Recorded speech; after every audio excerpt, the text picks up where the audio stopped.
Por que o Brasil fala português e o resto da América Latina fala espanhol? Uma história cheia de acasos, tratados e surpresas. Bem-vindo ao Core Explica. Muito obrigado por estar aqui comigo. Já se inscreva agora mesmo no canal, ative o sininho das notificações para não perder nenhuma história incrível, nenhum fato curioso e nenhuma surpresa que preparamos sobre o nosso mundo.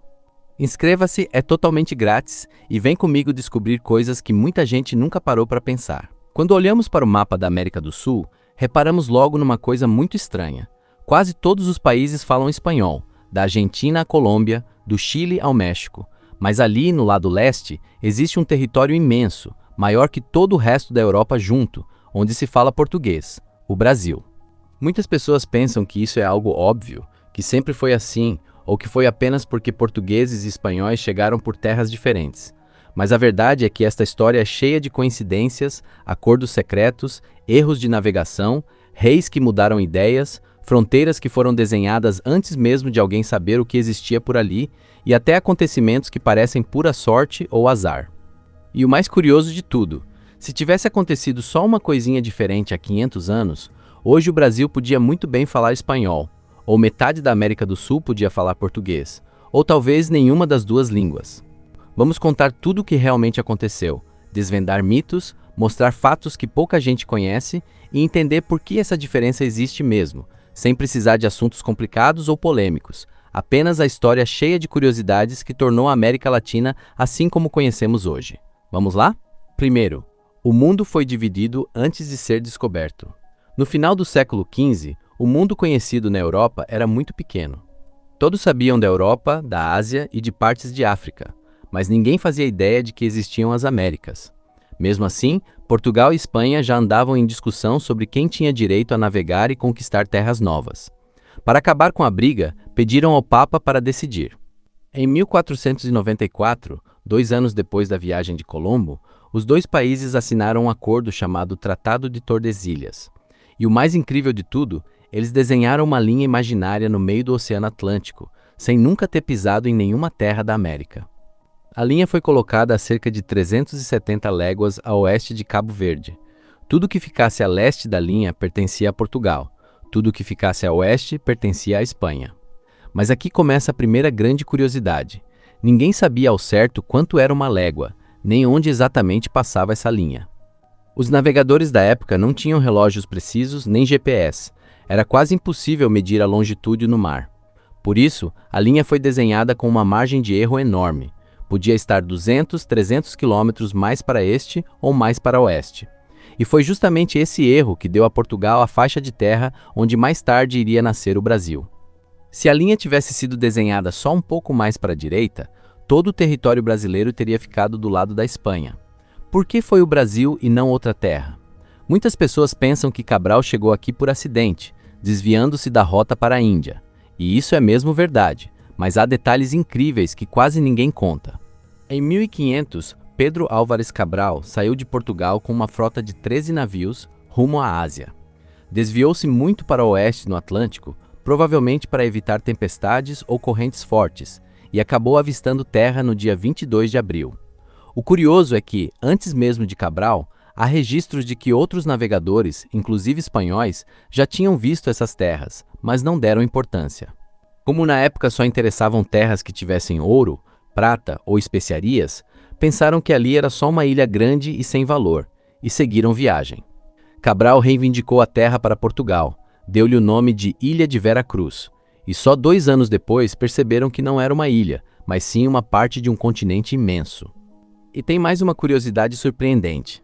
Por mais de 30 anos depois da descoberta, Portugal quase não deu atenção ao Brasil. Ninguém veio morar aqui, quase não havia exploração, pois todo o esforço era feito para ganhar riquezas na Índia, na China e na África. Se nesse tempo a Espanha tivesse percebido o valor da terra e vindo ocupar, teria feito sem encontrar quase nenhuma resistência portuguesa, e hoje toda esta região falaria espanhol. Como o português se tornou a língua do Brasil e o resto ficou com o espanhol.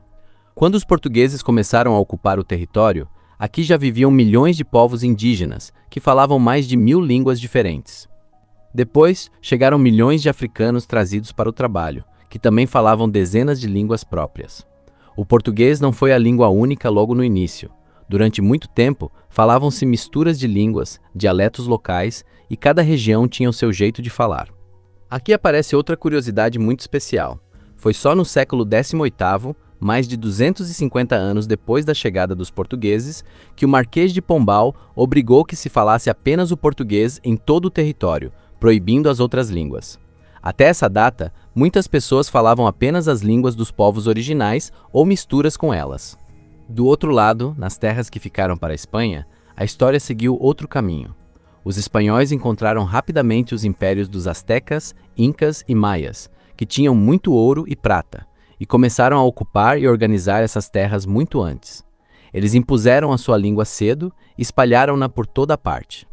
Mas também não foi por acaso. Muitos tratados novos foram assinados depois de Tordesilhas, e as fronteiras foram mudando aos poucos. O mais incrível é que o Brasil cresceu muito mais do que o combinado na linha original. Chegamos a quase 9 milhões de quilômetros quadrados, muito mais do que aquilo que estava destinado a Portugal. Coisas que muita gente não sabe. Vamos ver agora algumas curiosidades incríveis sobre esta história. Não foi só o Brasil. Por muito tempo, partes do que hoje é a Venezuela, a Colômbia, o Paraguai, a Argentina e o Uruguai pertenceram a Portugal. Só foram passando para a Espanha ao longo de centenas de anos, por acordos e negociações.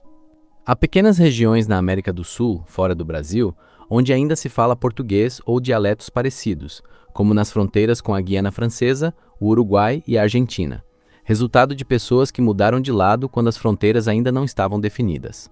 O português que falamos no Brasil é diferente do de Portugal, e isso acontece justamente por causa das outras línguas que aqui existiam. Palavras, sons e expressões dos índios e dos africanos misturaram-se e criaram o nosso jeito único de falar. Há mais de 100 anos, houve até uma discussão para definir se o Brasil adotaria o espanhol como língua oficial, para se aproximar mais dos vizinhos.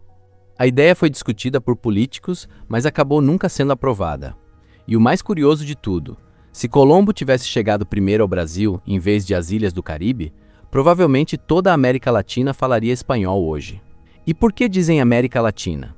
Muitos pensam que o nome existe porque todos falam línguas vindas do latim, espanhol, português, francês, mas a verdade é que o nome foi criado apenas no século XIX, por um intelectual francês, para diferenciar esta região da América do Norte, onde se fala inglês.